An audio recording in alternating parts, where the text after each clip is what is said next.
we had a case that was an egregious case of cheating. Warning, cheaters may contain adult themes and strong language. This is egregious. We were cellmates, Randy. I remember that. This is egregious. Do you hear me? Egregious. Do you believe cases of contest fraud are deserving of jail time? It's about to get real. Snagging fish in an MLF event on camera. Lock him up. So there's, I mean, it's a really tough situation because Jeff Sprague. Oh my God. He mentioned my name. What did he say? I'm just going to bring his name up because it's bullshit what he did, and it's controversial, and no one talked about it to the extent that it needed to be talked about. He's, at Lake Fork snagging fish in an MLF event. I didn't hear you say. Did you hear him say alleged? On camera and unhooking them on camera. Allegedly. Underneath the water so you don't see that they're snagged.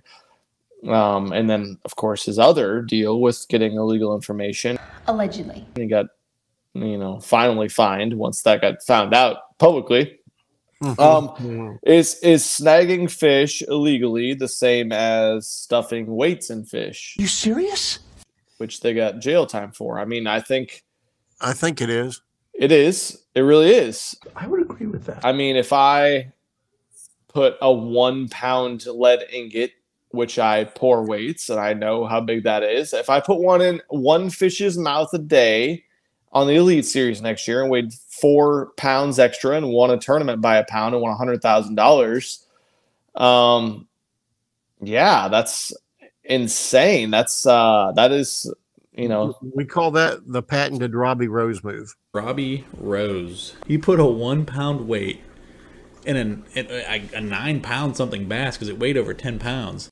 Of course. When that poor fish literally couldn't get up off the bottom of the live release tank and it's just sitting there looking at the crowd like, please help me.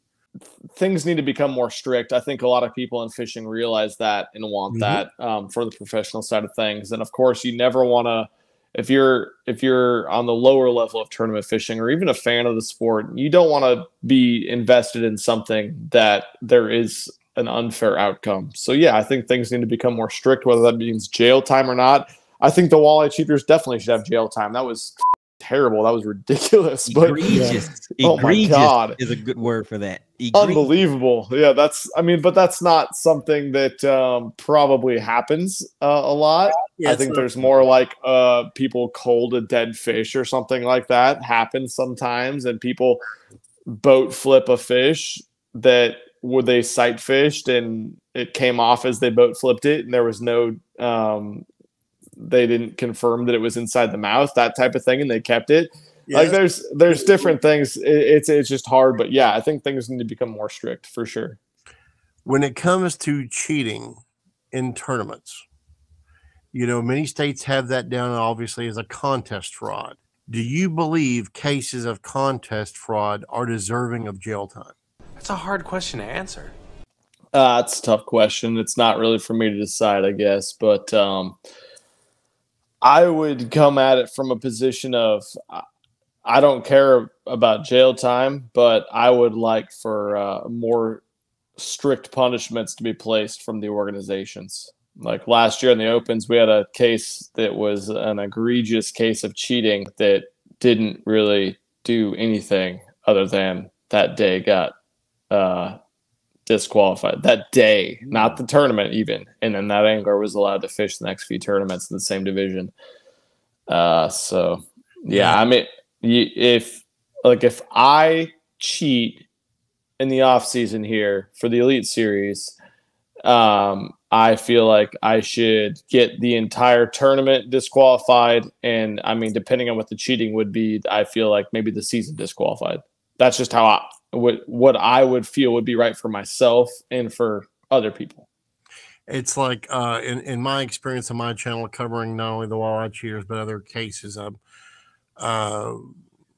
In particular, one guy that decided he wanted to fish not one professional high-level event without a fishing license, but two knowingly, not even attempting to get the license in the other state. It's the kind of thing my experience has been from the common angler, the guys that are out there beating the water, fishing the weekend tournaments, fishing the working mans. They take the pride in the sport and in the honesty and the integrity enough that they would love to see jail time. And so many of these prosecutors are not going after jail time. Like for the walleye cheaters, that wasn't even part of the plea bargain. As a matter of fact, the only reason they got jail time was because one specific channel actually wrote a letter to the judge, and the judge referenced it during sentencing. So it's the kind of thing of the masses. And I think there's kind of a separation there of the common man versus the professional angler. And I think that's not going to bode well for the professional side. 100%. Yeah, that's. I mean, then there's a gray area, of course, with everything on that. If I felt like an angler fished without a license, I mean, I feel like they should get a ticket for like they would if it was someone not in a tournament for not having a license, and probably obviously not do jail time for that. Not great to obviously know you don't have a license to fish the tournament. Whether I don't know, I'm not going to go into that. Like I think it's ridiculous that you have to have a fishing license for every state. And I spend freaking thousands of dollars on fishing licenses a year for a country that I pay taxes in. But that's neither here nor there. But if you're going to be I mean, true, but the national taxes don't pay for the state's fisheries. Of course, yep, I get it, and I pay state taxes too. But yeah, I'm just saying, like, yeah, I get it. You shouldn't break the law. I'm just saying, like, you shouldn't go to jail for not having a fishing license. But not for everything. I agree with that. Of course, yeah. Excellent. Well, I appreciate y'all's time. Thank y'all so much. Yeah, well, before you go, CT, let me hop in on that one. So for me, what I would say, it's from what I've heard as far as depending on there's jail time or not, depends on the egregiousness of what the person did and how much money is involved, whether it's considered a felony or not. So from my understanding is that if something is $1,000 or over and you're caught trying to cheat and basically steal that money from that organization, then that is a felony offense. That totally depends on the state, though. Right. Every state's going to have their statutory limit, and you know that's the whole thing too. Like we were talking about, you know, whether it's a law or a rule, and that's where the Interstate Wildlife Violator Compact comes into effect. That's a good question. You got a lot of good questions so far. I really appreciate those. I'll say one thing though. Every time you say egregious, I know you're a movie guy. All I can think about is Reese Bobby pried up against the door. He's like, "This is egregious. We were cellmates, Randy." Oh no, not Randy. Come on, man. This is egregious. Do you hear me? Egregious. We were cellmates together, Randy. You got a payback coming. Oh, and real quick, guys, I do want to say Randy Blaukat is a friend of the show. So I see you guys are getting kind of spicy in the chat. So what I always like to say, guys, is attack the argument, not the person. Let's see if we can attack the argument, not the person. So, you know, just kind of have some fun with it. But you know what I'm saying. Yes, sir.